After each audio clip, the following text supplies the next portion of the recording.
तुंडाय धीमहि तन्नो दन्ति प्रचोदयात्।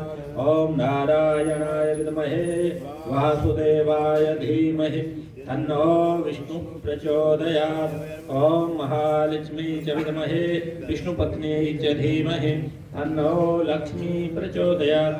ओम ब्रह्मरूपाय विद्महे रुद्ररूपाय धीमहि तन्नो गुरुवः प्रचोदयात्। नानासुगन्धि पुष्पाणि यथा कालोद्भवानि च पुष्पाञ्जलिर्मया दत्तो ग्रहाण परमेश्वर। भगवते प्राणपुरुषोत्तमाय नमः बालकृष्णाय नमः मंत्र पुष्पांजलिं समर्पयामि। बोलो वृंदावन बिहारी लाल भागवत भगवान व्यास भगवान की, सुखदेव भगवान की, श्री गुरुदेव भगवान, श्री स्वामी जी महाराज। जय जय श्री राधे।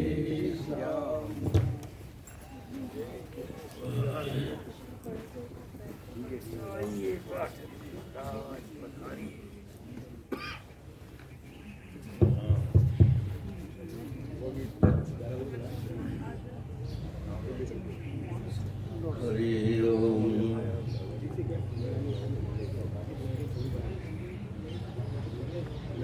अरे मनी माइक हरि ओम। तो बेकार है, तो चलता ही नहीं। भैया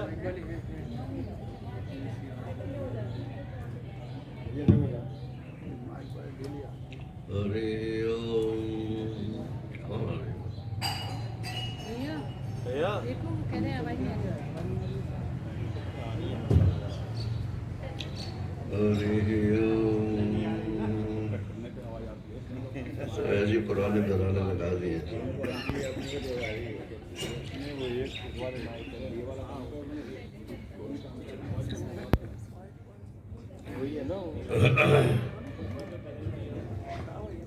अरे ये ढीले हैं इनके सबके, यहाँ से करने से क्या, आगे से तो पकड़ता ही नहीं है।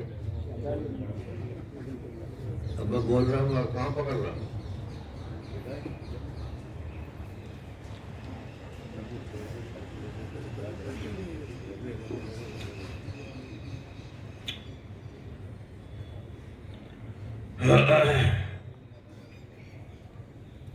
हरि ओम। हरि ओम। हरि ओम। गुरुर्ब्रह्मा गुरुर्विष्णु गुरुर्देवो महेश्वरः गुरु साक्षात् परब्रह्म तस्मै श्री गुरुवे नमः। कृष्णाय वासुदेवाय हरये परमात्मने प्रणतक्लेशनाशाय गोविन्दाय नमो नमः।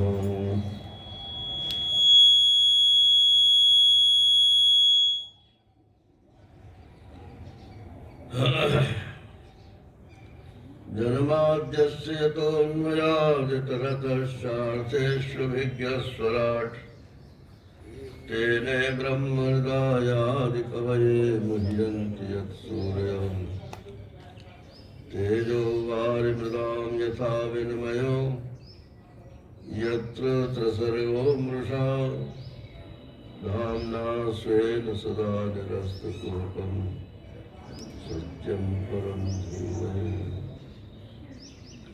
यं प्रव्रजन्तमनुपेतमपेतकृत्यं द्वैपायनो विरहकातराजुहावो पुत्रेति तन्मयतया सर्वो विनेदुं तं सर्वभूतहृदयं भगवान्तोऽस्मि।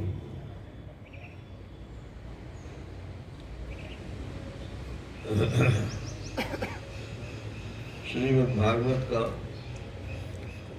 छठा स्कंद प्रारंभ हो रहा। छठा स्कंद पोषण स्कंद कहलाता है। आवाज आ रही है कि नहीं?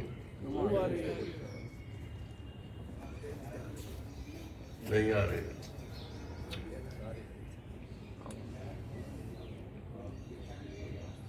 पोषण माने जो कमजोरी है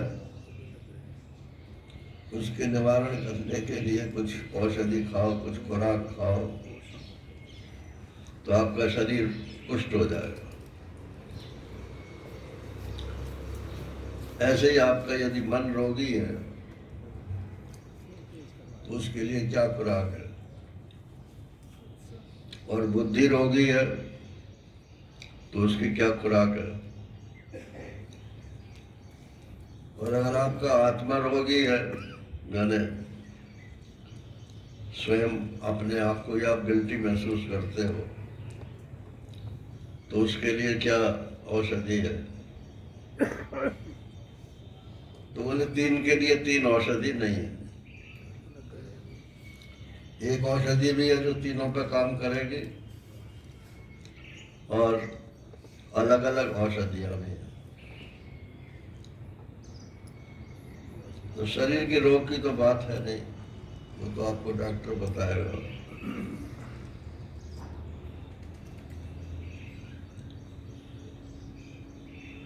परीक्षित का प्रश्न ये है कि महाराज मनुष्य जाने अनजाने में पाप तो करता ही है, छोटे भी पाप होते हैं, बड़े भी पाप होते हैं, और कर्मकांड इतना जटिल है, वो कहते हैं कि आपको हर कर्म का फल भोगना ही पड़ेगा। उससे आदमी घबरा जाता। नरकों का वर्णन पढ़ते हैं तो और ज्यादा घबरा जाते हैं।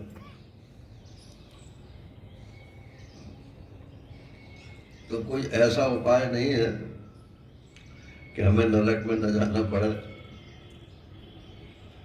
आप प्रश्न समझ लेना। वो ये कह रहे हैं कि नरक में न जाना पड़े। हम लोग भी यही कहते हैं कि नरक में न जाना पड़े, मगर ये नहीं कहते कि अब आगे से पाप नहीं करेंगे।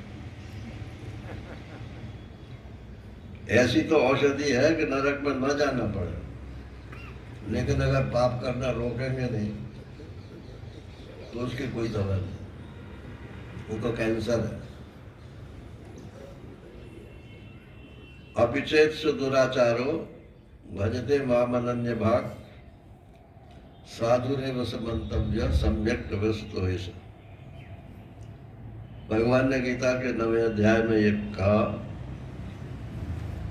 कि कितना भी दुराचारी क्यों ना हो, यदि उसने ये संकल्प ले लिया कि मुझे अब दुराचार नहीं करना और मेरा भजन करना शुरू कर देता है,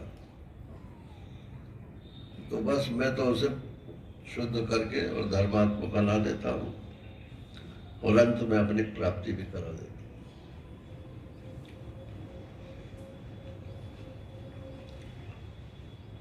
तो ये पूछ रहे हैं कि जाने अनजाने में जो पाप हो जाते हैं उनसे छुट्टी कैसे मिले। तो सुखदेव जी महाराज ने कहा कि भाई वेद के हिसाब से तो यही है कि उसका प्रायश्चित कर लो। अब किसी पंडित से पूछोगे प्रायश्चित तो 1-2 लाख रुपए का कोई हिसाब बता देगा। दूसरे पंडित से पूछोगे तो 10 लाख का बता देगा। लेकिन प्रायश्चित से पाप खत्म नहीं होता। इस पाप की जो जड़ है ना, जैसे कैंसर जो है, आप उसका ऑपरेशन कराओ तो और बढ़ता ही है।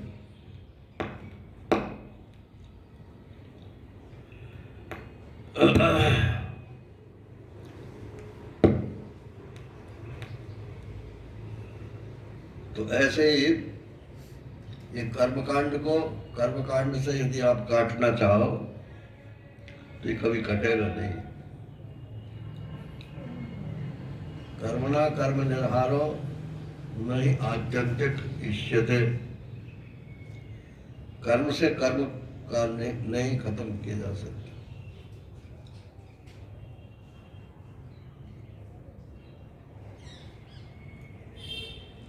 अविद्वद अधिकारित्वात्।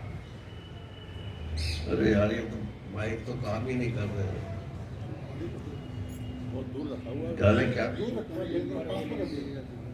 कभी आवाज तेज होती है, कभी आवाज कम होती है, हटाते जाते हैं को वाइट करने में अच्छा नहीं हो, मजा नहीं आता। इसकी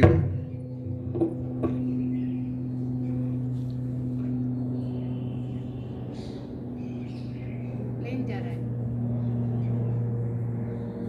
प्लेन की आवाज है।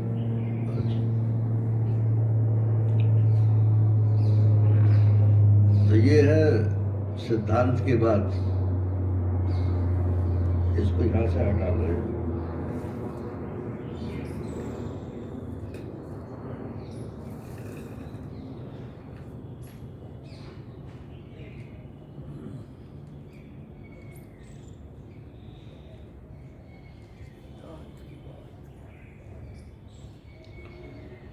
कर्मणा कर्म निर्हारो न ही आत्यंतिक इष्यते।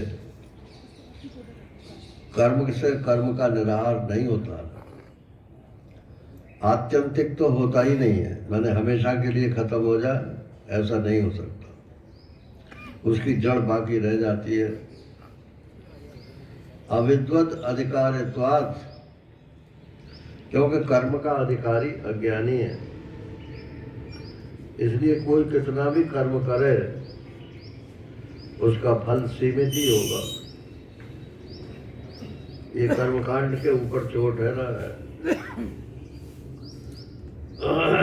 कर्मकांड का एक सीधा मतलब एक सीमित, सीधा नहीं सीमित प्रयोग है।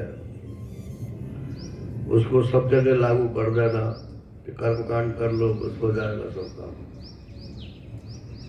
ये श्रीमद् भागवत ये ज्ञान यज्ञ है, कर्मकांड नहीं है। मैं बोल रहा हूँ, आप सुन रहे हो, ये ज्ञान यज्ञ है। इसमें कर्म में कोई त्रुटि होती है तो कोई फर्क नहीं पड़ता। पूजा में कोई त्रुटि होगी तो जिसका पूजन किया जा रहा है वो भले ही नाराज हो जाए, लेकिन यह श्रोता वक्ता जितना समझ में आवे वो ठीक है, बढ़िया।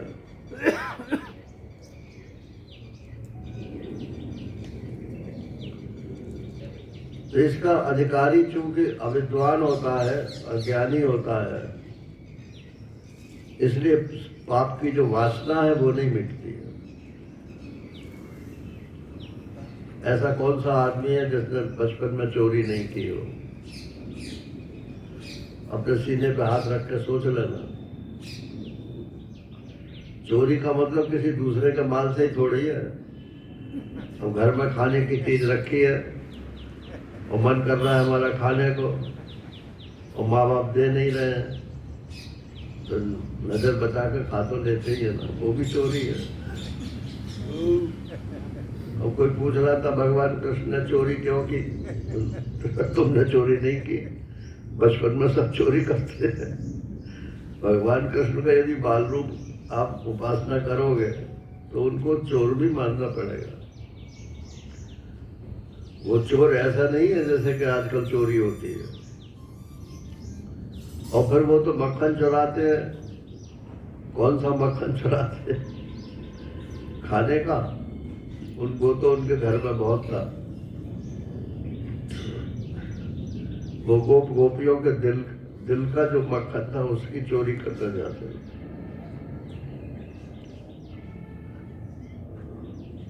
अरे जितने भक्त हैं संसार में, सबके दिल को चुरा लिया ना उन्होंने। एक उर्दू में शब्द चलता है, दिलबर नदीदा, देखा नहीं है नदीदा, दीद माने आंखें, देखा नहीं है उसको लेकिन दिल दे बैठे। किसने देखा है भगवान को? लेकिन उनकी भक्ति करने में इतने महव हो गए कि सब छूट गया ना। ये भक्ति की विशेषता है। लेकिन कर्मकांड में ऐसा नहीं है। यहाँ तो 2 और 2 4 है। इतना करोगे तो इतना मिलेगा, इतना करोगे तो इतना मिलेगा। अधिका से अधिकम फलम, ये भी एक उक्ति बना ली है। नाश्रिता पथ्यमेवान्नम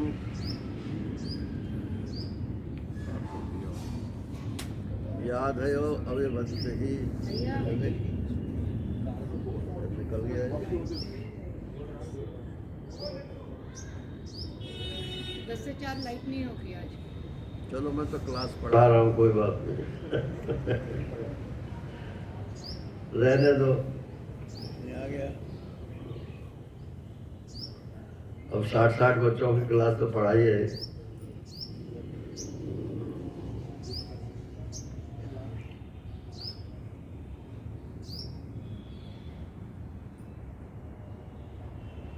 जो पुरुष नियमों का पालन करता है वो धीरे धीरे वासनाओं से मुक्त हो तो जाता है, लेकिन अभी और आगे चलना है। यहाँ 10 साधन बता रहे हैं कि कैसे हम परमात्मा की तरफ चल सकते हैं। तपसा, एक तो तपस्या के द्वारा,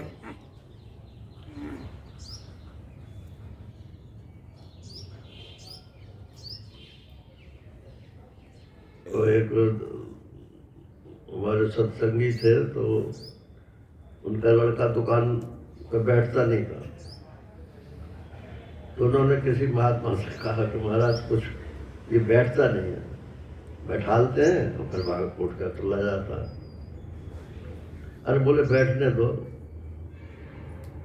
जब इसके चूतड़ों का पानी मरेगा ना तब बैठ जाएगा। अभी तो वो पानी उसको बैठने नहीं देता है। तो तपस्या का मतलब ये है, एक ही काम को आप बराबर करते रहो बिना थके हुए, ये तप है ना। तो इससे भी वासना नष्ट होती है। ब्रह्मचर्य व्रत से भी काम की वासना नष्ट होती है। शमेन, मन की शांति करो तो उससे भी वासना नष्ट होती है, क्योंकि वासना सारी मन में ही रहती है। और दमेन च, इंद्रियों को शांत करो, तो इंद्रियों के विषय में जो लोलुपता है ना, लोलुपता माने लपक,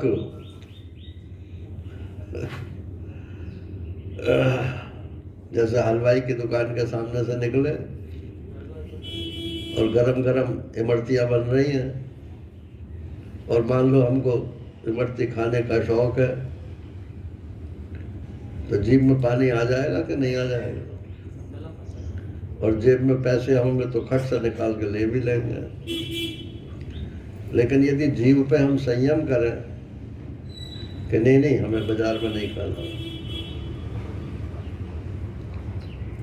मैंने नारायण 50 बरस सर्विस करी और अब तो बहुत हो गए। सन 50 से लेकर के अब कितने हो गए, 50 और 72 साल तो हो ही गए। एक दिन की मुझे याद है कि बाजार में मैंने खाया हो, वो भी किसी के साथ पड़ गया था इसलिए, लेकिन नहीं खाया। क्यों नहीं खाया? कि उस समय टीचर्स की एक ये महिमा थी, तो ऐसा कोई काम नहीं करते हैं कि विद्यार्थी उंगली उठा दे। तो बाजार में चाट खा रहे हैं खड़े खड़े, और उधर से आगे गुरुजी नमस्कार।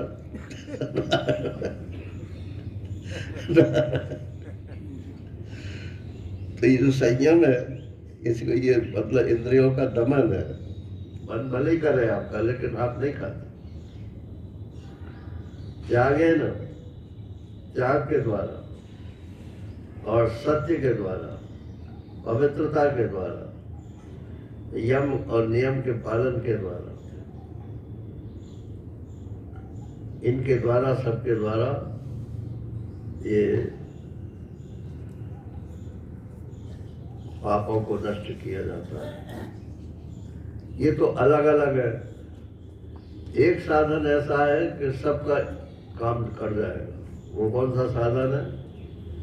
केचित केवलया भक्त्या वासुदेव परायण अघम धुन्वन्ति कार्त्स्येन निहारमेव भास्कर। सिर्फ भगवान के प्रति परायण हो जाओ।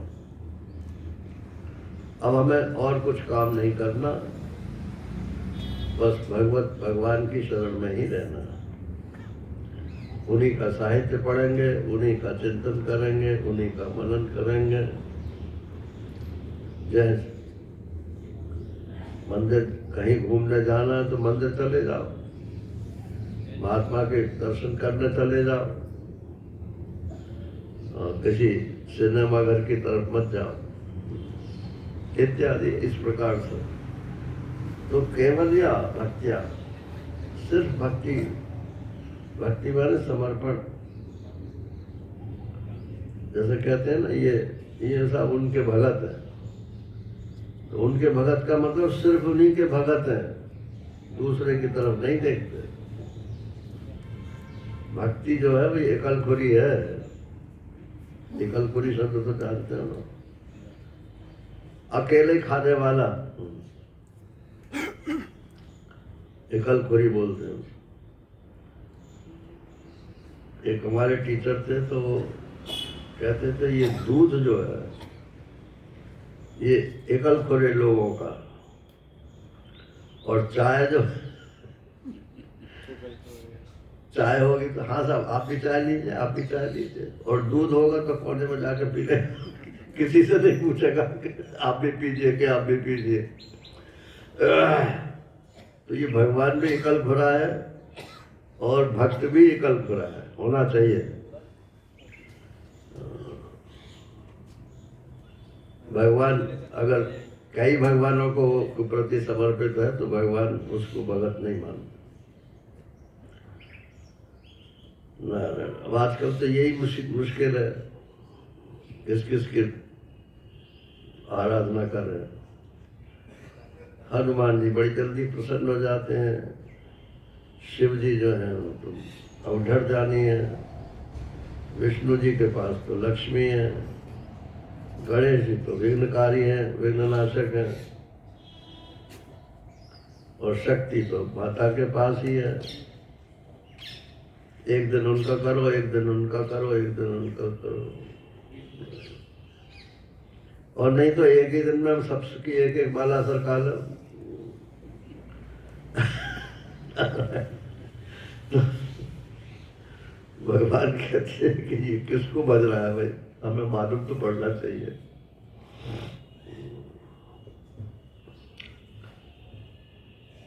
तो इसलिए कैवल्या भक्त्या कहा है, कैवल्या भक्त्या वासुदेव परायणा।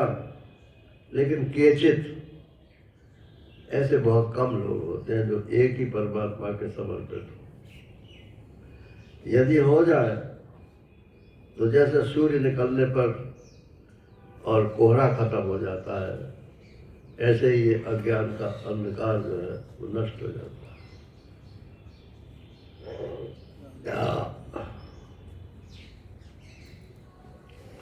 और भी सरल साधन बताते हैं कि भगवान तो आपने देखा नहीं है, लेकिन जो भगवान के भक्त हों उन्हीं की टांग पकड़ लो।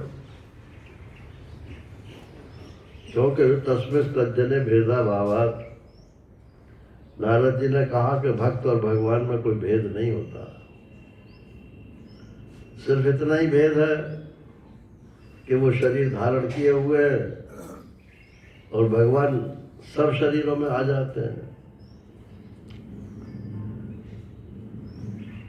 तो यदि कोई भक्त भगवान के भक्त मिल जाए तो उनके प्रति समर्पित हो जाओ। अगर तुम कर्मकांड का प्रायश्चित करोगे भी तो एक दफा प्रायश्चित कर लोगे, और फिर यदि पाप हो गया वही, क्योंकि बीज तो नष्ट होगा नहीं, तो फिर यदि वही पाप हो गया और फिर आप प्रायश्चित करोगे तो फिर आपका प्रायश्चित काम नहीं करेगा, फिर आपको कोई दूसरा उपाय ढूंढना पड़ेगा। प्रायश्चित्तानि चीर्णानि नारायण परामुखम न निष्पुनन्ति राजेन्द्र सुरा कुंभमिवाम्पका। जैसे शराब से भरा हुआ घड़ा हो और गंगा जी में उसे पवित्र करना चाहो तो घड़े के चारों ओर तो गंगा जी रहेंगी, लेकिन उसके भीतर तो शराब भरी हुई है, वो पवित्र नहीं होगा। ऐसे ही जो भगवान से विमुख है उनको कोई साधन पवित्र करना नहीं कर सकते। भीतर तो संसार भरा हुआ है।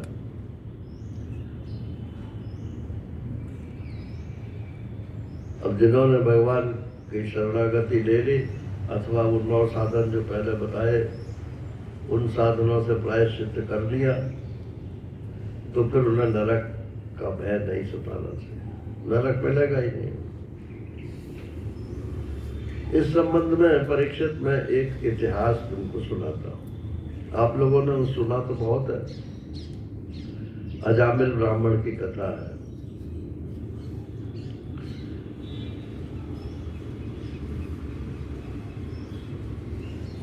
कन्नौज में एक ब्राह्मण थे, कान्यकुब्ज थे। अब हमको मालूम नहीं है भैया, हमको बताया गया है कि कान्यकुब्ज जो अलग होते हैं और ब्राह्मणों में कई भेद है। तो एक ने तो हमको बताया कि जो ब्राह्मणों में शरीर से काने और कुबड़े होते थे उनको समाज से अलग कर दिया जाता था, क्योंकि वो कर्मकांड नहीं कर सकते। जो अंग भंग है वो कर्मकांड का अधिकारी नहीं है, तो उनकी एक अलग ही क्लास बन गई। तो वो कानपुर के पास जो कन्नौज है उसमें वो केंद्रित थे।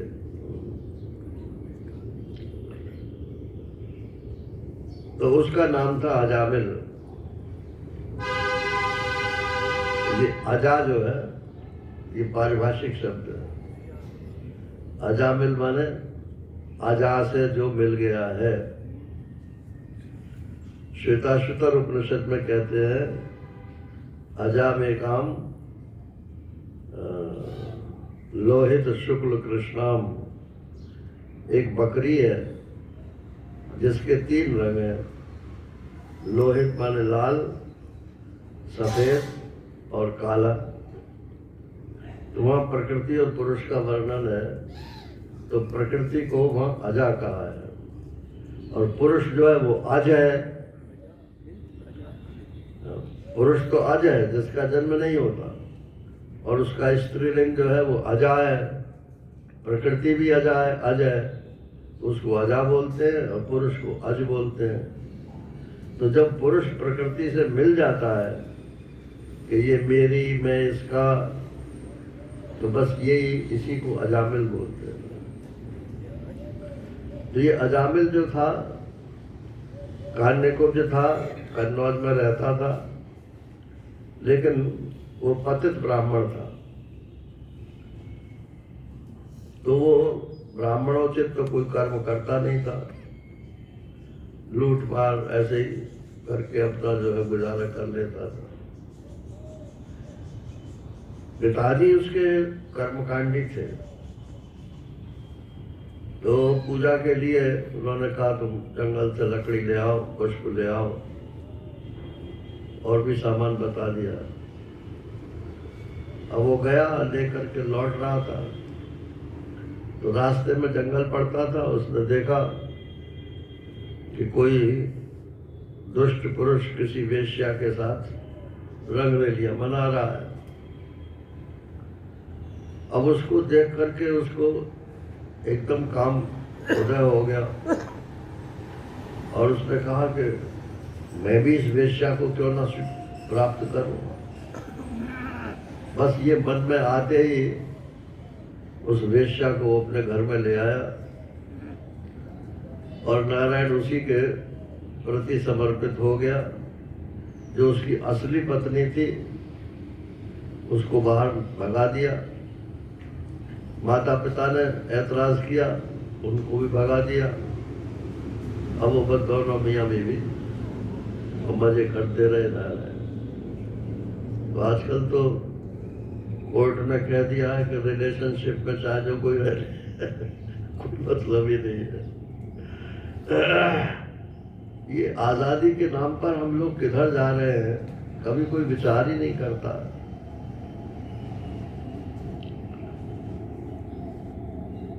ये जनखों को क्या बोलते हैं, जनखे जो होते हैं, अरे जो पुरुष भी नहीं है स्त्री भी नहीं है उनको हाँ? हिजड़े। तो बोले हिजड़े हिजड़े आपस में ब्याह कर ले, कोर्ट ने कह दिया। पुरुष पुरुष आपस में ब्याह कर ले, स्त्री स्त्री आपस में ब्याह कर ले, और कोई किसी को लेकर के रह ले, ब्याह कर ले। वो ब्याह का मतलब सिर्फ शरीर संबंध मानते हैं, कोई इसके ऊपर उंगली नहीं उठाता। विधवा विवाह के ऊपर जब नेहरू जी ने मतलब किया, कोड में हिंदू कोड में लाए, अकेले करपात्री जी ने झंडा उठाया, लेकिन उनका किसी ने साथ ही नहीं दिया। पुनर्विवाह हो गया।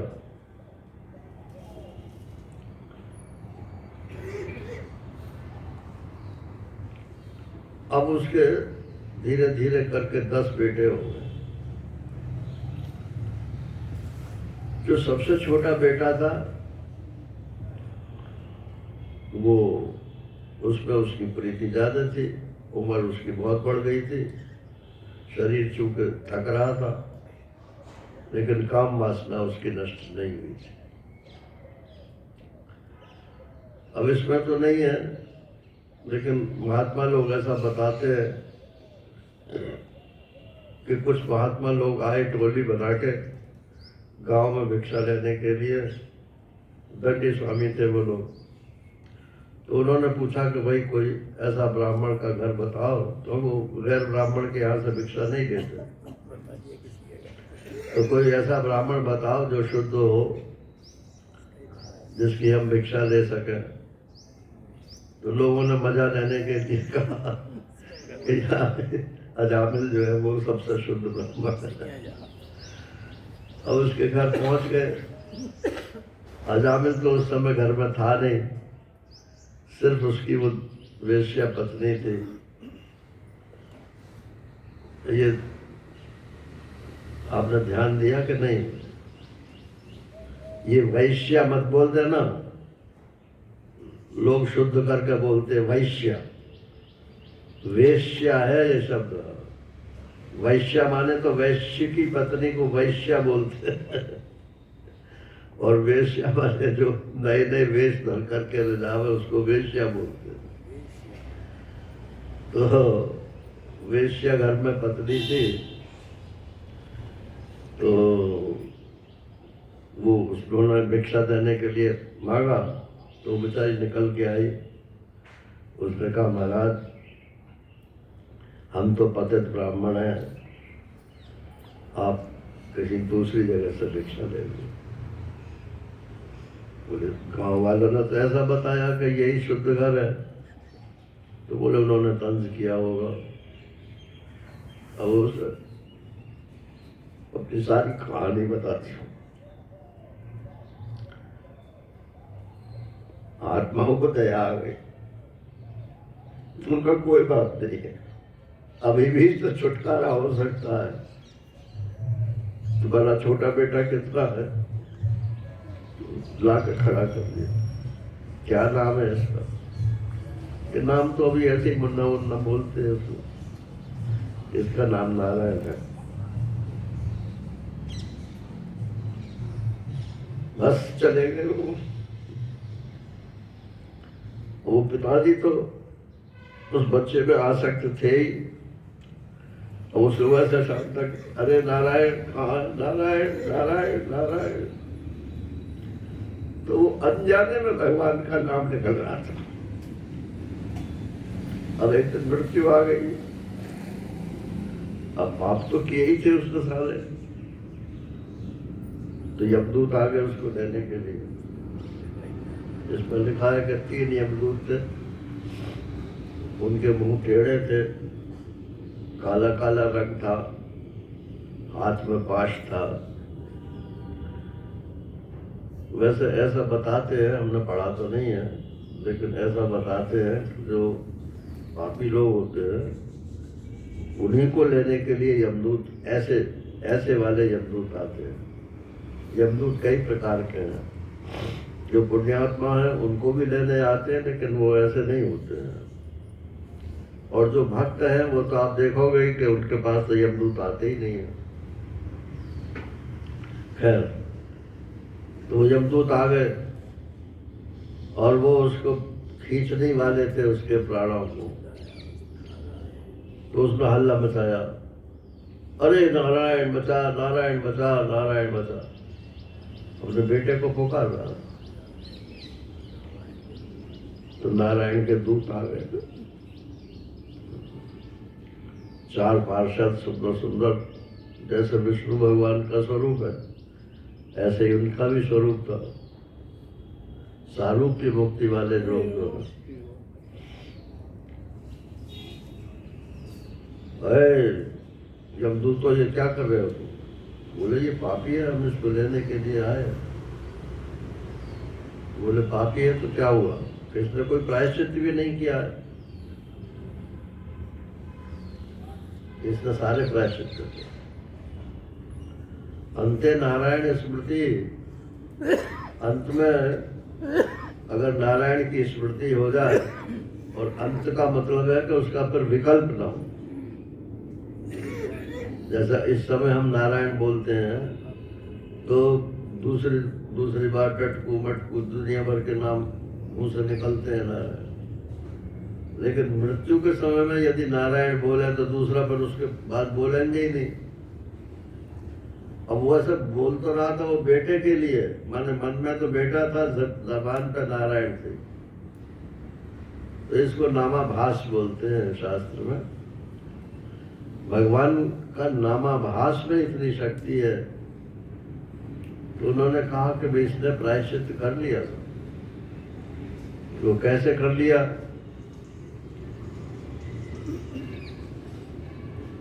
तो बोले कि इसने नारायण का नाम ले लिया, इसने तो अपने बेटे का नाम लिया है।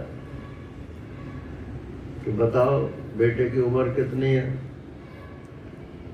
कि 5 साल की। और हमारे नारायण की उम्र कितनी है? कि वो तो आदि पुरुष है।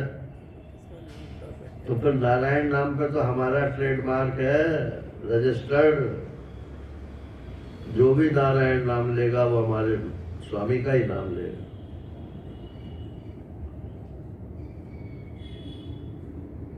अब भगवान का नाम पे ही इसलिए पहले संतानों के नाम रखे जाते थे। अब तो पता नहीं किस वजह से क्या होता है।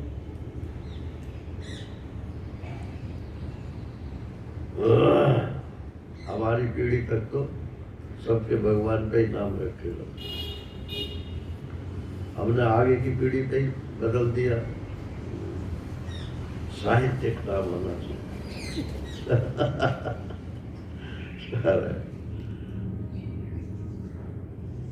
तो बोले इसने पाप तो किए ना।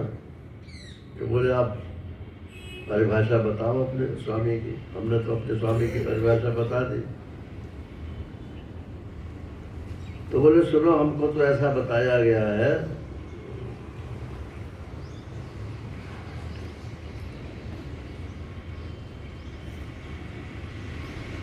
वेद प्रणहितो धर्मो अधर्मस्तद विपर्ययः। जिसको वेद ने कहा है कि ये करो वो तो धर्म है, और जिसको ये कहा है कि ये मत करो उसको अधर्म कहते हैं, पाप कहते हैं। इनको सरल शब्दों में कर्म और अकर्म बोलते हैं। एकादश स्कंद में कर्म और अकर्म बोला। वेदो नारायण साक्षात स्वयंभू इति सुश्रुमा।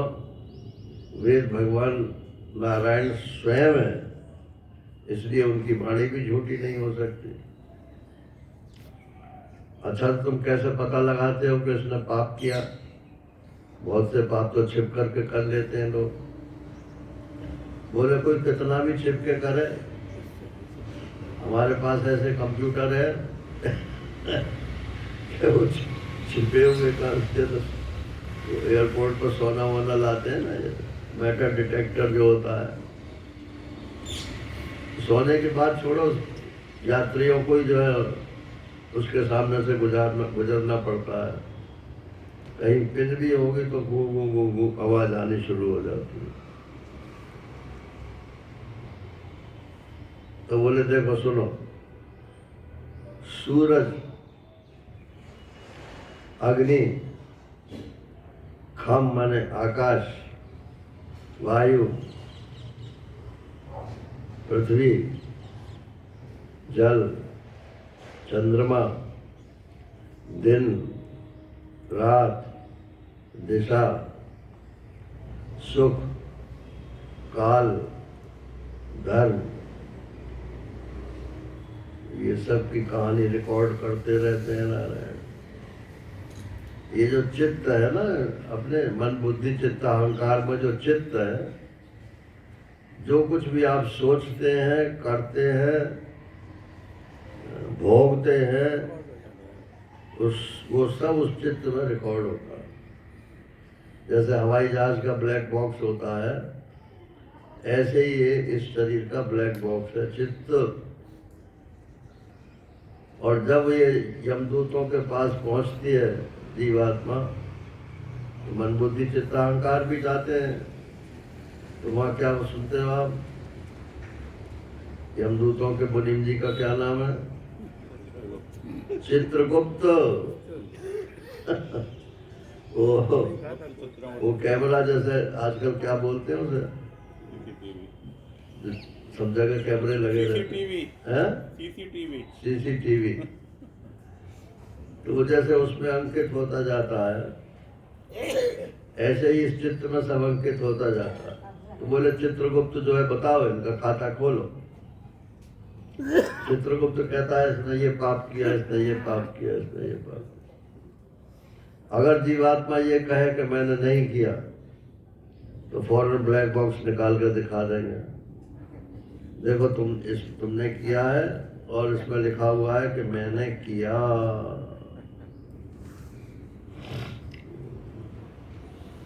अब आप इस गवाह को नहीं काट सकते हो। तो इससे पता चल जाता है कि इसने पाप किया है या पुण्य किया है।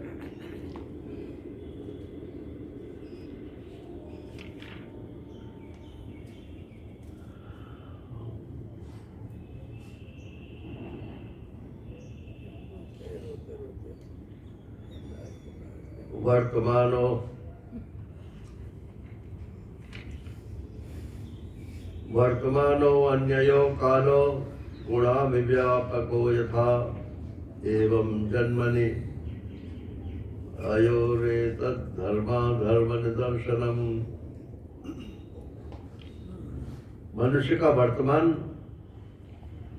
और भूत और भविष्य वर्तमान से पता लग जाता है। ये किधर जा रहा है आदमी, तो आगे उसकी अवधि होगी तो वहीं जाकर रुकेगा। और पीछे क्या किया है उसने, ये तो वर्तमान में उसके चेहरे पे लिखा हुआ है। ये हमारा मन चंचल इतना ज्यादा क्यों है? क्योंकि कभी एकाग्रता का अभ्यास ही नहीं किया है। इतनी वासनाएं हैं चित्त में, ये कर लूं, ये जोड़ लूं, ये कर लूं, ये कर लूं।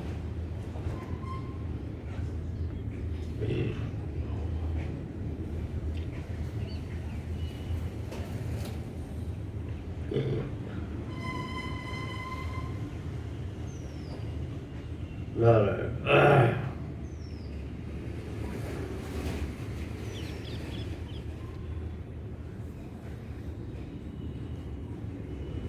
तो उसकी सारी कहानी उन्होंने यमदूतों ने सुना दी। बोले अब आप हमको मत रोको और हमको ले जाने दो, हम अपने स्वामी के पास इसको पेश करेंगे, तो फिर जो भी दंड व्यवस्था करेंगे वो करेंगे, छोड़ेंगे तो वो छोड़ देंगे, लेकिन हम नहीं छोड़ देंगे। तो दोनों में युद्ध हो गया नारायण, विष्णु पार्षदों में और यमदूतों के पार्षदों में। विष्णु के पार्षदों ने उनको भगा दिया। अब ये देख रहा है, इसके सामने सारा सीन हो रहा है अजामिल के सामने। अजामिल कह रहा है कि ये कौन है जिन्होंने मुझे बचा लिया। तो पूछने वाला था कि कौन है, कितनी देर में तो अंतर्धान हो गया। बस अब वो उठा वहां से और उसे अपने भूत के ऊपर इतना प्रायश्चित मतलब ग्लानि हुई। बोले मैंने क्या किया, मैं तो कुलीन ब्राह्मण था और मैं अपने ब्राह्मणत्व से भी गिर गया और नीचे भी नीची जगह पे चला गया। अब मेरा क्या होगा। फिर याद आया कि नारायण का नाम लेने से जब इतना मैं बच सकता हूँ मृत्यु से, तो यदि नारायण के परायणी हो जाऊं तो फिर क्या है। इतना तो सब कथाओं में सुनाते हैं कि उसकी मोक्ष हो गई, नामाभास से उसकी मोक्ष हो गई, लेकिन ये नहीं सुनाते कि उसने उसी समय घर छोड़ दिया और घर छोड़कर हरिद्वार चला गया और वहां जाकर उसने इतनी घनघोर तपस्या की जिससे उसके जो पाप थे मन के वो दूर हो गए। और फिर वही पार्षद उसको लेने के लिए आए और फिर वो बैकुंठ चला गया। अरे कैवल्य मोक्ष तो नहीं हुई उसकी, लेकिन जो नरक में जाने वाली बात थी वो तो बच गई। तो ये बताया इसमें कि जब नामाभास में इतनी शक्ति है तो जो प्रेम पूर्वक भगवान का नाम लेते हैं नारायण, उनका तो कहना ही क्या। जैसे लोग पूछते हैं ना कि महाराज कितनी माला कर लें, तो महाराज ने कहा ऐसा करना 6 माला रोज कर लेना। बोले 4 से कम नहीं चलेगा। अच्छा 4 कर लेना। फिर महीना 2 महीना पीछे फिर आया हो, बोले 4 माला कर रहे हो ना महाराज, 2 ही हो पाती है। वो भी झूठ बोल रहा था। बोले 1 से काम नहीं चले।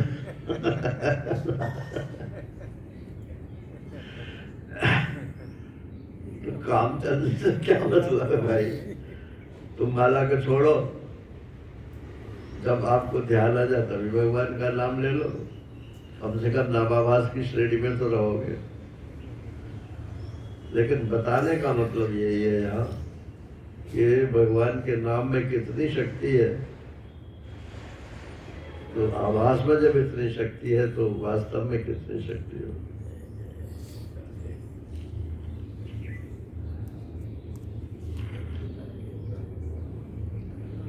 अब पिटे पिटाए यमदूत जो है वो पहुंचे यमराज जी के पास। बोले महाराज आपने भेज दिया और हमारी पिटाई हो गई, आप अपना ऑर्डर जो है वो इन ऑर्डर बताइए आगे के लिए।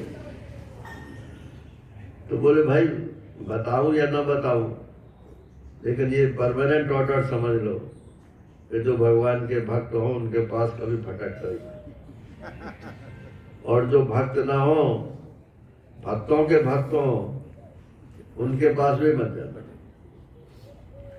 और जो भक्तों के भक्त भी ना हो लेकिन महत्व बुद्धि पूर्वक मेरा नाम भगवान का नाम लेते हो, उनके पास भी मत जाना। उनके लिए मैं दूसरे दूत भेजूंगा, तुम्हें नहीं जाना। ये है तो इसमें बहुत, मगर सार इतना ही है जितना मैंने आपको बता दिया। अभी 6ठा स्कंद पोषण का है ना, तो भगवान जीव का पोषण करते हैं। तो नामाभास के द्वारा ये पोषण अजामिल की कथा के द्वारा बताया। अब रूप के द्वारा भी पोषण करते हैं। किसी को नाम में प्रीति नहीं होती और रूप में प्रीति होती है। वो तुलसीदास जी के भाई थे नंददास, तो वो कवि भी थे और जरा दिल फेंक भी थे। तो कोई महिला स्नान करने आई और उनका रूप रंग उनको पसंद आ गया और उनके पीछे पीछे चल दिए नंददास। अब वो तो अपने घर में घुस गई, अब ये अपने उसके घर के बाहर दीवार से सट के खड़े हो गए, इसलिए कि कभी तो निकलेंगी देखो और कोई इरादा नहीं था, वो रूपा सकते थे। और उसने महिला ने पति से जाकर शिकायत की कि कोई आदमी खड़ा है वहां पे और ऐसे मेरे पीछा करता हुआ आया। वो आदमी बाहर निकला, उसने नंददास की पिटाई कर दी। वो भीड़ इकट्ठी हो गई, मालूम पड़ा कि तुलसीदास जी का भैया है। तुलसीदास जी के पास खबर पहुंची, नंददास को ले गए, बोले अगर तेरे को रूप में ही इतनी आसक्ति है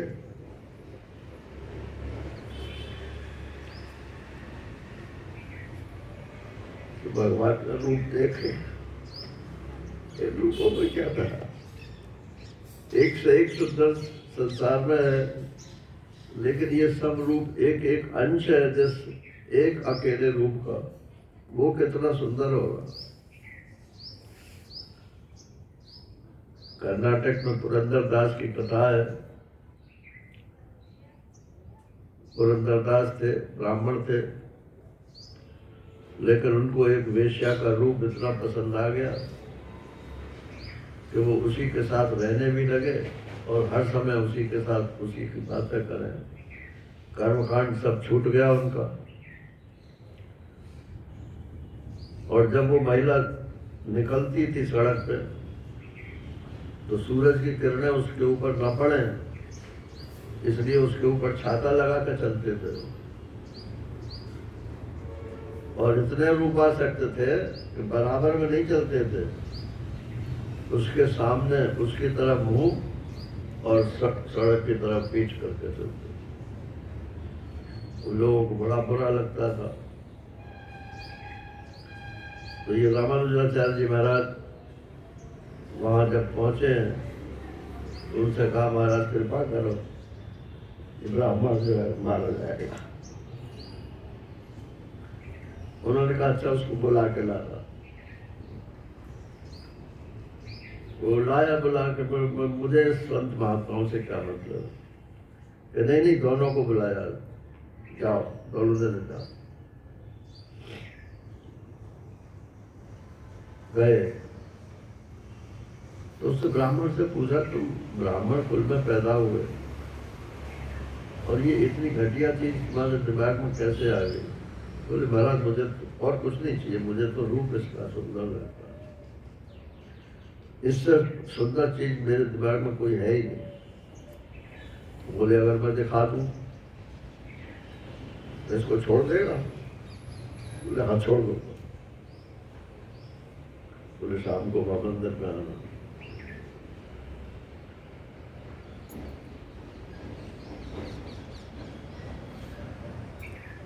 तो लक्ष्मी जी से वो प्रार्थना की उन्होंने, कृपा करो बोले। बोले ये अधिकारी तो नहीं है, लेकिन तुम कहते हो तो करते हो। तो वो पुरंदरदास खड़ा था वहां, उसके सामने लक्ष्मी जी एक क्षण के लिए प्रकट हो और वो सौंदर्य इतना तीव्र था कि वो बेहोश हो गए। और तो खत्म हो गई बात और जमीन में लौटने लगे। रामानुजाचार्य जी से कहा कि मुझे एक बात फिर दिखाओ। बोले अब नहीं दिखे। अब तुम कुछ साधना करो तब ये देख सकते। तो बोले इसको फिर छोड़ दूं मैं, मैंने कहा था। बोले मैं नहीं कहता छोड़। तो उस वेश्या ने कहा महाराज मेरा भी कल्याण करो। बोले तुम इनकी सेवा करो, इनकी भोग्या मत बनो। अब वो दोनों घर में रहने लगे।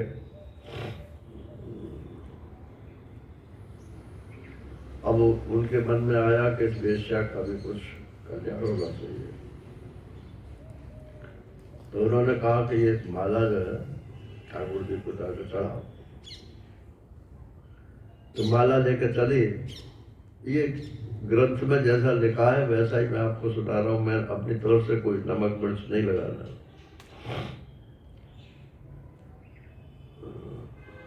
तो माला लेकर के जब उनके पहुंची, दिल्ली तक ही पहुंचे थे, तो उसका मासिक धर्म शुरू हो गया। अब वो तो वहीं टिटक गई। अब मंदिर में भीतर कैसे घुसे? और माला हाथ में। अब पुजारी ने कहा ला माला मैं पहना देता हूं। पुजारी लेकर गया। बोले ना, मैं तो उसी के हाथ से पहनूंगा। तो कब वो महाराज नहीं आ सकती कि जैसी है उसी अवस्था में ले आ।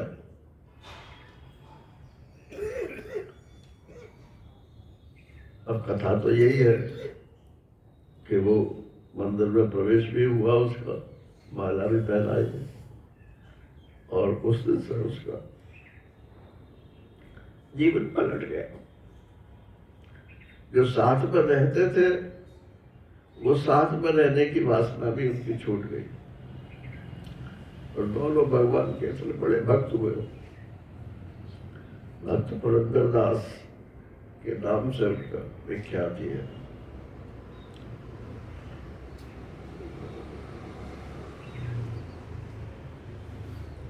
अब आगे रूप के संबंध में ये वृत्रासुर की कथा आती है। ये कथा बहुत लंबी है।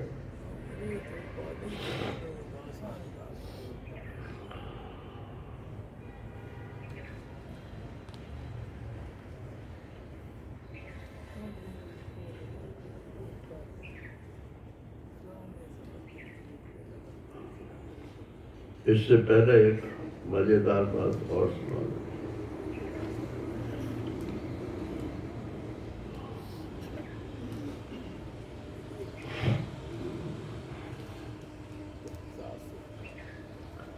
दक्ष प्रजापति को ये था कि भाई सृष्टि बढ़ाओ। तो दक्ष प्रजापति ने हर्यश्व नाम के 10,000 पुत्र उत्पन्न किए। तो एक सज्जन कह रहे थे क्या अंडों से पैदा होते थे? 10,000। अरे तो बहुत सारी स्त्रियां होंगी, एक एक से एक 10-10 भी लगाओ तो भी जो है। खैर जो भी रहे हो, तो मैंने बताया ना पुराण में संख्या का कोई महत्व नहीं होता, बहुत में ही तात्पर्य। तो 10,000 पुत्र उत्पन्न हुए, और उनके सबके एक से ही स्वभाव थे, एक से ही आचरण थे। उनका क्या करे महाराज, ये सृष्टि बढ़ा। तो तपस्या करने के लिए नारायण सरोवर पर पहुंच गए, जहाँ पहले प्रचेता पहुंच गए थे बाबा उनके। ये भी वहीं पहुंच गए, और जैसे ही नारायण सरोवर में उन्होंने स्नान किया, तैसे ही उनकी सांसारिक रुचि खत्म हो गई। अरे किस लिए हम तो सृष्टि क्यों बढ़ाना? सृष्टि बढ़ाना हमारा बस की बात नहीं है। अब इसी ससोपन में थे कि पिताजी तो कहते हैं सृष्टि बढ़ाओ, और अब हमारा मन बदल गया तो क्या करें? तो नारद जी तो देखते रहते हैं कि कहाँ पे अपना उल्लू सीधा होगा। सुखट से नारद जी पहुंच गए वहां। अरे बोले तुम लोग यहाँ क्या कर रहे हो भाई? बोले महाराज हम तो तपस्या करने आए थे, इसके बाद सृष्टि बढ़ानी है। बोले हाँ सृष्टि बढ़ानी है। वो जानते भी हो सृष्टि के बारे में? कि सामान्य ज्ञान जो है वो तो हमको है। बोले अच्छा जानते हैं तो मेरे कुछ प्रश्नों का उत्तर दो। इसको भागवत में कूट प्रश्न के नाम से बोलते हैं। ये 5वां अध्याय है।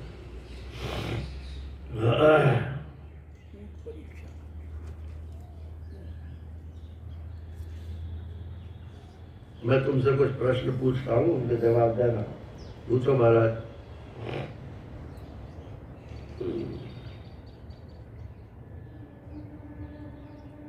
बोले तुमने दुनिया का अंत देखा है क्या? कहाँ तक दुनिया है, कब तक दुनिया है, कब से दुनिया है, इस बात को जानते हो? बोले वो तो हम नहीं जानते हैं। जानते हो नहीं और सृष्टि बढ़ाना चलती है। दूसरा प्रश्न, एक राष्ट्र ऐसा है जिसमें एक ही पुरुष है, बताओ कौन सा राष्ट्र? बोले हम नहीं जानते। वैसी सृष्टि बढ़ाने चलती है। तीसरा प्रश्न, एक बिल ऐसा है, बिल माने BILL वाला नहीं, होल। एक सुराख, एक बिल ऐसा है जिसमें बाहर उसमें घुसने का तो रास्ता है, निकलने का रास्ता नहीं है। बताओ वो कौन सा बिल है? बिल नहीं है। चौथा प्रश्न, एक स्त्री ऐसी है जो बहुत रूप धारण करती है, जानते हो? बोले सभी स्त्रियां बहुत से रूप धारण करती हैं, लेकिन एक स्त्री सारे संसार, वो हम नहीं जानते।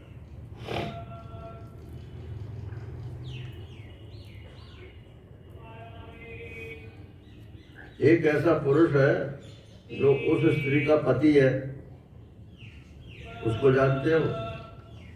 तो उसको भी नहीं जानते। एक नदी ऐसी है जो दोनों तरफ बहती है, उद्गम की तरफ भी बहती है और जिधर जाना है उधर भी बहती है।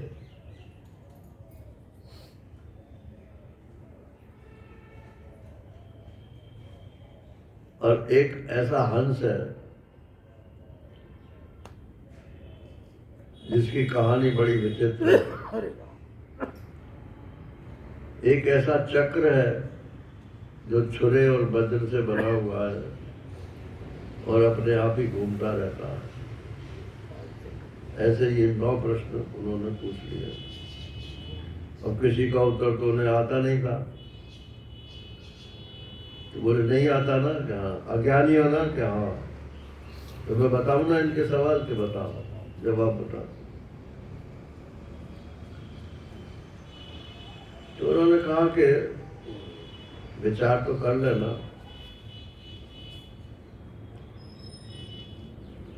ये लिंग शरीर ही कोई जीव कहते हैं। पृथ्वी है और यही आत्मा का अनादि बंधन है। इसका अंत देखे बिना मोक्ष के अनुपयोगी कर्मों में लगे रहने से क्या फायदा? लिंग शरीर समझ में आ गया?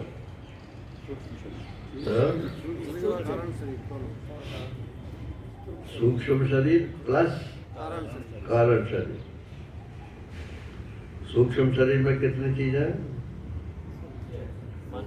प्राण, 5 प्राण, 10 इंद्रिय, 4 अंतःकरण, 19 हो गए। और कारण शरीर में 1 अविद्या, और अविद्या भी नहीं, अविद्या, कामना और कर्म, इनका कैप्सूल। तो कामना तो धीरे धीरे सूक्ष्म शरीर में प्रकट होती है और कर्म धीरे धीरे इंद्रियों में प्रकट होता है, स्थूल शरीर में प्रकट होता है। लेकिन इनका बीज जो है वो अविद्या है। तो वो जो कैप्सूल है तीनों का, वो उसी को कारण शरीर बोलते हैं। इसके बारे में भ्रांति बहुत है नारायण। जो वाचक ज्ञानी है वो कहते हमारा, हमको तो ज्ञान हो गया, तो हमको तो कारण शरीर तुम्हारा नष्ट हो गया। तो हमारे मन में चाहे कुछ भी आवे और शरीर से चाहे कुछ भी कर्म हो, इससे क्या फर्क पड़ता है। लेकिन ऐसा नहीं है प्यारे। आपने धरती में बीज बोया और बीज से क्या निकला? अंकुर। फिर वही अंकुर वृक्ष बन गया, उसमें फिर फल लग गए, फूल लग गए, फल लग गए। अब मत जरा खोद कर देखो वो बीज कहाँ है। बीज तो वहाँ है नहीं, बीज तो फल पर्यंत चालू है। इसलिए हमारा कारण शरीर नष्ट हो गया, अज्ञान नष्ट हो गया। इससे कारण शरीर नष्ट नहीं होता। वो तो लिंग शरीर के रूप में उपस्थित रहता है।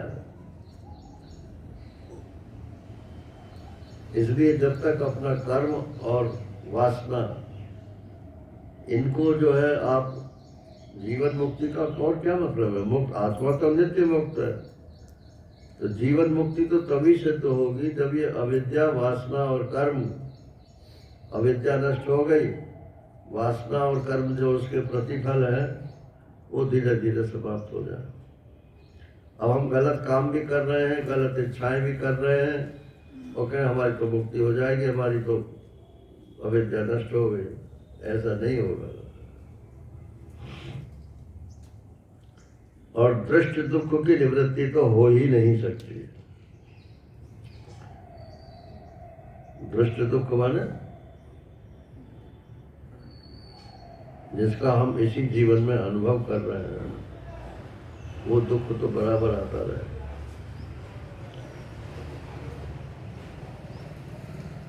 इसलिए इस कर्म के चक्र से हटो और परमात्मा की शरण में जाओ, आत्मा की शरण में जाओ, तत्व ज्ञान की शरण में जाओ। यही नारायण उन्होंने नारद जी ने उपदेश दिया। और वो 10,000 के 10,000 जो है उससे बाबा हो गए। अब दक्ष प्रजापति को जब मालूम पड़ा कि नारद जी ने हमारे 10,000 से सिमर बुला दिए, तो बड़े गुस्सा हुए। फिर उन्होंने 1,000 शिष्य वो पुत्र उत्पन्न किए और उनसे भी कहा संतान पैदा कर। उन्होंने कहा हम भी जाकर तपस्या करते हैं। नारद जी वहां भी पहुंच गए, वो भी चले गए नारायण छोड़ छाड़ के सब। अब उन्होंने कहा कि नारद के बच्चे को देखना, ये हमारे घर को बिगाड़ने में लगा हुआ है। तो दक्ष प्रजापति ने शाप दे दिया कि तुम एक जगह ठहर ही नहीं पाओगे। जब ठहर नहीं पाओगे तो फिर उपदेश कैसे करोगे? तो नारद जी ने कहा वाह भाई भगवान, आपने शाप के बदले वरदान दे दिया। जब मैं कहीं रुकूंगा ही नहीं तो मुझे किसी जगह की आसक्ति नहीं होगी। अब देखो, इसको अनुकूल चिंतन बोलते हैं। हमारे महाराज श्री कहते थे कि जीवन में जो भी घटना हो जाए उसमें ईश्वर का हाथ देखो और ये देखो कि ये हमारे जीवन में क्यों आया, ईश्वर हमसे क्या चाहते हैं। बस अनुकूल चिंतन हो जाएगा। और ये कहोगे हमारा प्रारब्ध खराब था, हमारी गलती से आ गया, इसका फिर कोई निस्तारा नहीं हो, तो भोगना पड़ेगा। इसका दृष्टांत देते हैं कि आप जा रहे हैं और पीछे से आपके सिर में एक चपत मारी किसी ने, बड़ा गुस्सा आया, पीछे फिर के देखा तो उसका मित्र ही था। बोले भाई तेने मारा है। वो सारा गुस्सा उसका काबू हो गया। तो ये दुख जो है ये भगवान की चपत है।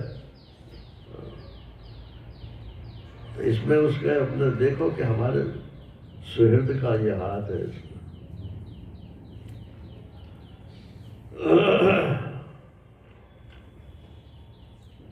अब इसके बाद उन्होंने कहा कि ठीक है, हम बेटा ही पैदा नहीं करेंगे, हम लड़कियां पैदा करेंगे। बेटी बचाओ बेटी पढ़ाओ। तो उन्होंने बहुत सारी लड़कियां पैदा की और उनके जो विवाह इत्यादि किए।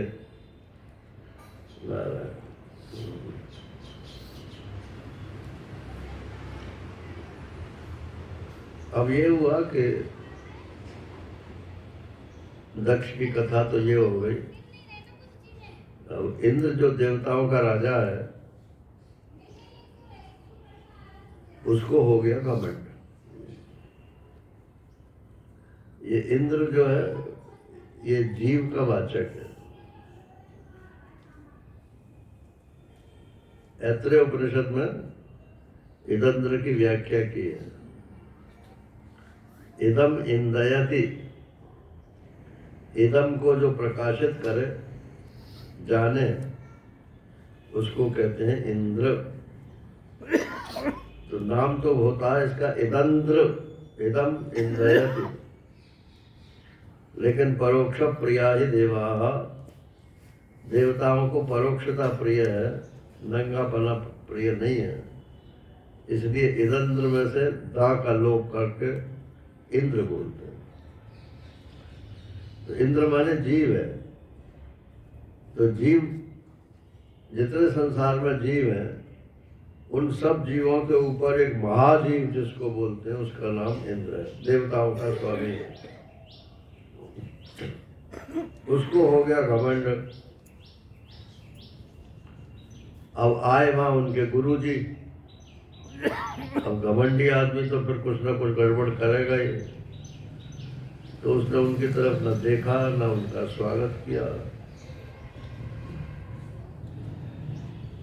अब यहाँ एक उपदेश की बात कहते हैं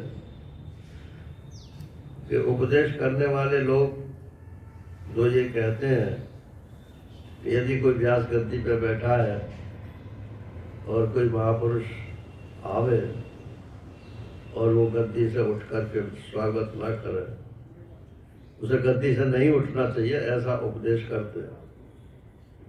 लेकिन ये गलत है। ये भागवत के मूल में ही लिखा है, तेषाम कुपत देष्टृणाम। ये तो प्राण अपने आप उठना चाहते हैं वहां से, अगर वो नहीं उठेगा तो उसके शरीर में रोग हो जाएगा। एक तो ये तो भौतिक है, और नहीं तो उसका अभिमान बढ़ेगा, और अभिमान तो आप समझते हो विनाश की कुंजी है। तो जब वो नहीं उठा तो बृहस्पति जी समझ गए कि इसे अभिमान हो गया है, तो वहां से छोड़कर चले गए। अब पीछे उसको पश्चाताप हुआ तो मनाने के लिए पहुंचे, तो उनको मालूम पड़ गई कि वो आ रहा है, तो मिले ही नहीं, वहां से गायब हुआ। अब क्या करें? जब असुरों को मालूम पड़ी कि बृहस्पति जी इनके से नाराज हो गए, तो बिना गुरु के हो गए, तो शुक्राचार्य तो उनके गुरु है असुरों के, उन्होंने अपनी विद्या से कहा चढ़ाई कर दो इस समय। चढ़ाई कर दी, नारायण इंद्र को भगा दिया, स्वर्ग पर असुरों का राज्य हो गया। देख लो भाई, अगर आपके जीवन में कोई समर्थ गुरु नहीं है तो असुर भावना जो है वो जीवन में आ जाएगी। शिवाजी के गुरु थे ना, वो समर्थ रामदास, तो उनका चेला था। तो वो भिक्षा लेने जाता था तो वो कहता था, जिसके गुरु समर्थ रामदास, उसका मौत भी क्या बिगाड़ सकती है। ऐसा उसने एक भजन बना रखा था। अब लोगों को अच्छा नहीं लगता था, क्यों सब तरह के लोग होते हैं। अब वो मौत ने कहा कि अच्छा देखता हूँ तो कैसे बचता है। मौत सामने जब आके खड़ी हो गई तो वो भागा, गुरु जी के पास पहुंचा। वो क्या बात है, क्या बात है? बोले वो मौत आ गई है और मुझे खाएगी वो। बोले बैठा ही, उठियो मत। उसकी हिम्मत नहीं है जो भीतर घुसे। बैठ गया वो। अब एक दिन बीता, 2 दिन बीते, वहां से उठा नहीं। अब मौत ने सोचा कि इसका तो टाइम आ गया, अब निकला जा रहा है, कैसे इसको पकड़ूं। तो यमराज से पूछा, महाराज बताओ कुछ तरकीब। यमराज ने कहा, इसको कोई लत है कि नहीं जीवन में? बोले ये हुक्का बहुत पीता। बोले ठीक है, तुम आश्रम के सामने हुक्का गुड़गुड़ाओ। तो जाकर के वो हुक्का गुड़गुड़ाने लगे। अब वो भीतर से जब गुड़गुड़ की आवाज सुनाई पड़ी उसको, तो एक मन करे कि ताकि मैं भी मार जाऊं एक घूट। तो गुरु जी के बैठ जा, उठियो मत। आखिर में वो गुरु जी की बात माना ही नहीं। बोला महाराज बस एक घूट मार के आ। तो जैसे बाहर निकला तो न तो वो घूट मिला और सीधे यमराज के पास पहुंच गया। तो ये जो कुवासनाएं हैं, इनका कटना बड़ा मुश्किल होता है।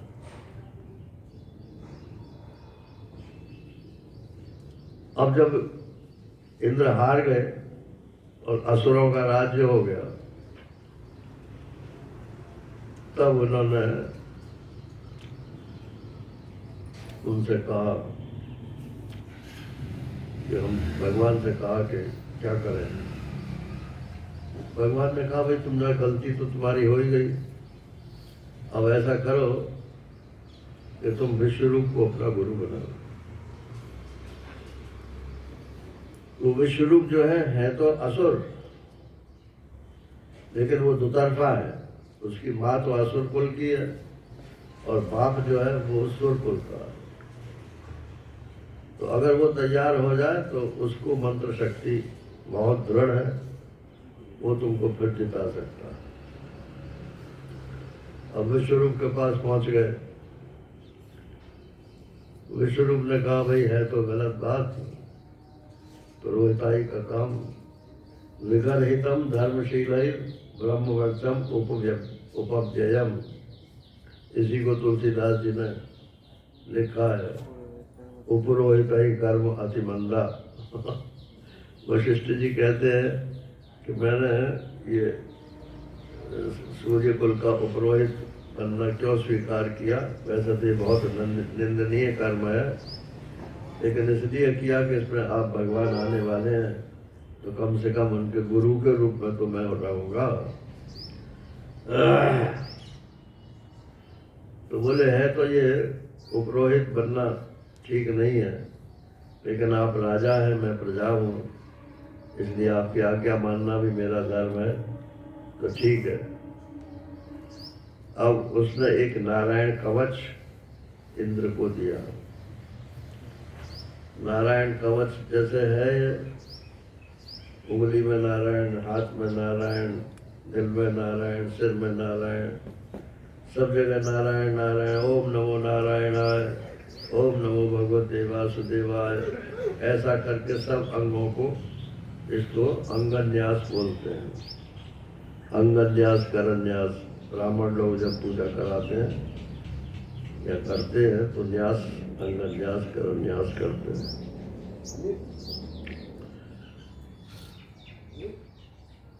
तो अकेला नारायण, अकेला नाम भी मंत्र है, और ओम नमो नारायणाय ये भी मंत्र है, और ओम नमो भगवते वासुदेवाय ये भी मंत्र है।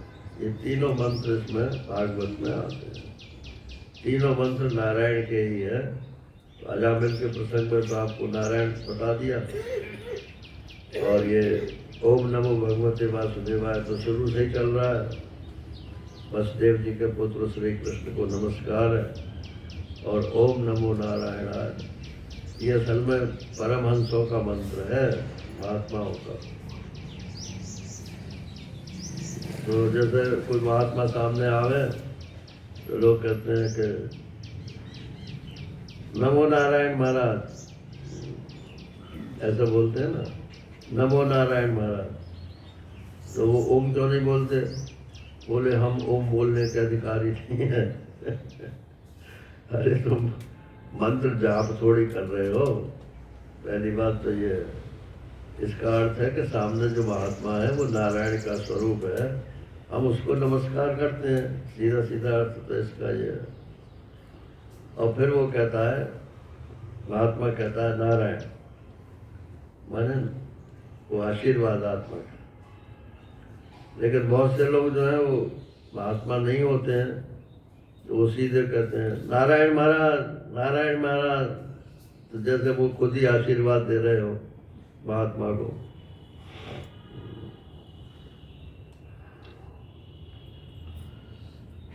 तो सारे शरीर में होकर तुम न्यास करके तब जो है युद्ध में जाओगे तो तुम्हारी विजय होगी। ऐसा ही हुआ तो फिर उनकी विजय हो गई।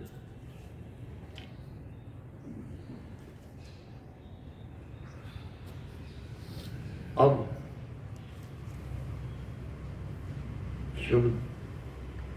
शुभदेव जी कहते हैं परीक्षित, विश्व रूप के 3 से, एक मुंह से तो वो सोमरस पान करता था जो देवता लोग पीते हैं, और एक मुंह से वो शराब पीता था, सुरा पीता था जो असुर लोग पीते हैं, और एक तीसरे से वो अन्न खाता था जो मनुष्य खाते हैं। तो मतलब तीनों, ये तीनों जो है एक आदमी यदि करता है तो वो किसी की तरफ भी नहीं है। इसका मतलब ये हुआ ना, तुम देवता हो, दैवी संपद विमोक्षाय निबंधायाम आसुरी बता। एक दैवी संपत्ति है और एक आसुरी संपत्ति है। वहाँ 3 विभाग तो नहीं है, लेकिन दैवी संपत्ति में मनुष्य आते हैं, और आसुरी संपत्ति के 2 विभाग है, एक असुर और एक राक्षस। तो आसुरम राक्षसीम चैव विद्यनादि। तो आसुरी और राक्षसी दोनों एक कैटेगरी में है। तो चूंकि इसकी पिता देवता थे, इसलिए तो ये क्या नाम है, सोमरस पीता था। और चूंकि माँ इसकी असुर वंश से थी, इसलिए शराब पीता था। और सामान्यतः अन्न खाते ही हैं। तैत्तरीय उपनिषद में अन्न की परिभाषा दी हुई है, क्या है? अद्यते इति अन्नम। जो कुछ भी हम खाएं वो अन्न ही है। और अति आवश्यकता से अगर अधिक खाओगे तो वो अन्न ही आपको खा जाएगा। वो खाया भी जाता है और खाता भी है, उसको अन्न बोलते हैं नारायण। ये मनुष्यों के लिए है। तो वो यज्ञ करता था, तो चूंकि देवता लोग देखते रहते थे यज्ञ में, तो आहुति तो देवताओं के नाम से देता था, और चुपके चुपके से अपनी माँ के कुल की वजह से असुरों की भी आहुति दे देता था। जब इंद्र को ये बात मालूम पड़ी और उसने देख भी दिया कि हाँ ऐसा कर रहा है, तो उसका सिर काट दिया। अब था तो वो ब्राह्मण, तो इसलिए उसको ब्रह्म हत्या लग गई इंद्र को। अब कैसे छुटकारा मिले? तब फिर बताया कि भाई इस ब्रह्म हत्या को तुम बांट दो। मतलब सारा का सारा एक ही जगह मत भोगो। तो उन्होंने 4 जगह उसको बांटा, पृथ्वी, जल, वृक्ष और महिला स्त्रियों।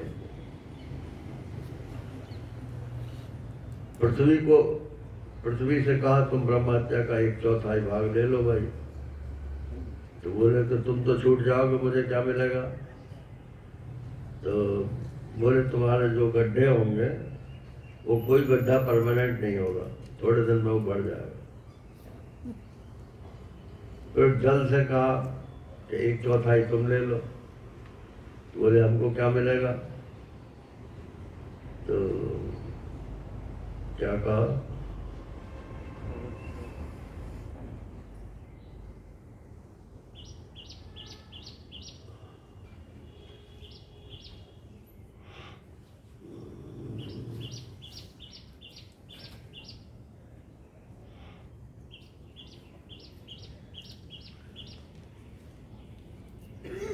अच्छा,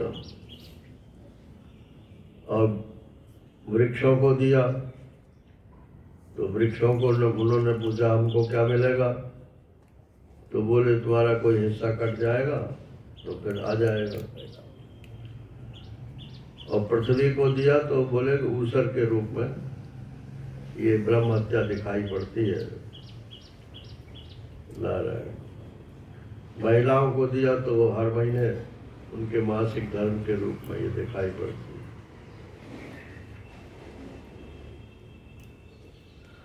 अब जब उसके विश्व रूप के पिता को मालूम पड़ा, पिता था त्वष्टा, वो तो देवता था, तो उसे बड़ा अफसोस हुआ। अब देखो ये चाहे देवता हो जाओ चाहे कोई भी हो जाओ, यही सब राग द्वेष की बातें सब जगह भरी पड़ी है। तो पुराण का उद्देश्य सिर्फ कथा कहना नहीं है। पुराण का उद्देश्य ये है कि ये राग द्वेष जो है छूटने वाला नहीं है। चाहे कितना भी तुम दान पुण्य कर लो, जब तक आप परमार्थ की तरफ नहीं चलोगे तब तक ये कुछ छूटने वाला नहीं। बस अभी पूरा कर रहा हूँ। तो उस त्वष्टा ने गुस्से में आकर के कहा कि मैं इंद्र को मारने वाले का यज्ञ करूँ। तो यज्ञ किया। अब वो जो आहुति देता था, वो आहुति में मंत्र जो उच्चारण करता था, वो मंत्र उसने गलत ढंग से उच्चारण कर।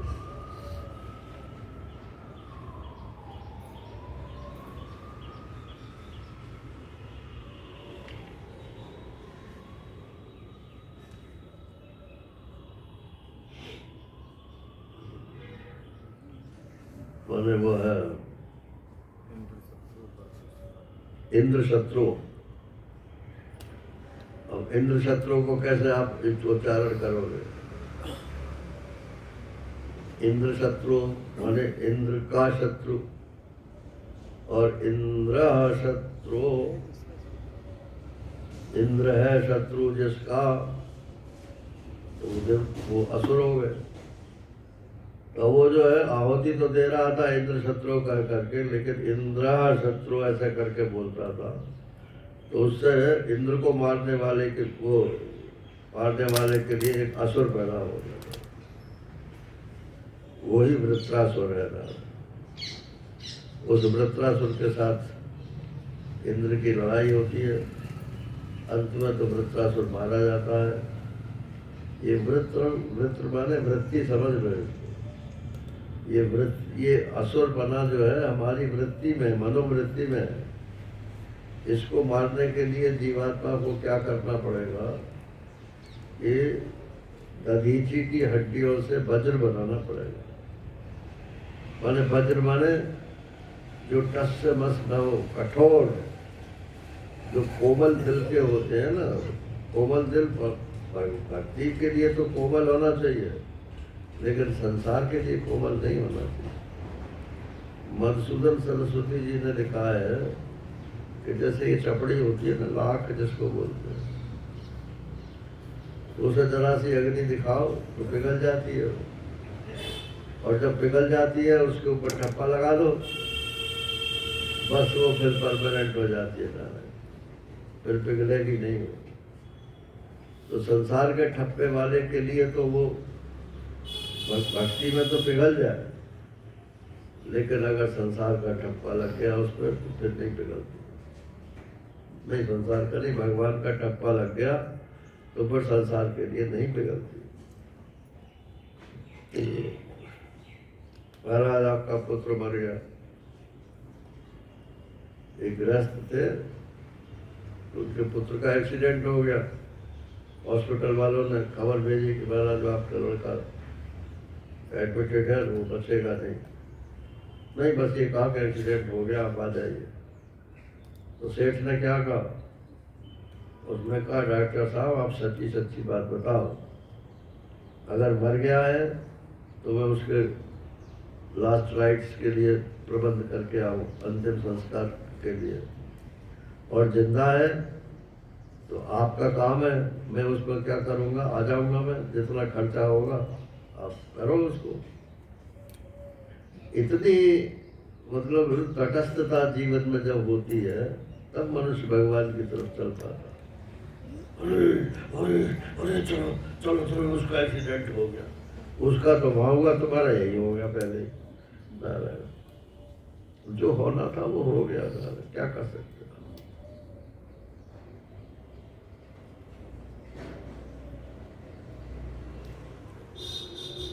अब इसके बाद परीक्षित प्रश्न पूछेंगे कि भगवान ये वृत्रासुर जो है इतना विद्वान और इतना जो है बहादुर कैसे हो गया, और अंतिम समय में अच्छे अच्छे महात्माओं को भगवान की याद नहीं आती, और ये तो भगवान का स्मरण करते हुए मरा है। इसके पीछे क्या रहस्य है, तब ये वृत्रासुर का बताएंगे शाम।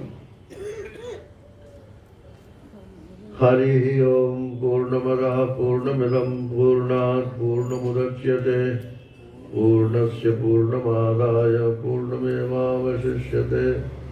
ओम शांति शांति शांति। हरि ओम श्री गुरुभ्यो नमः।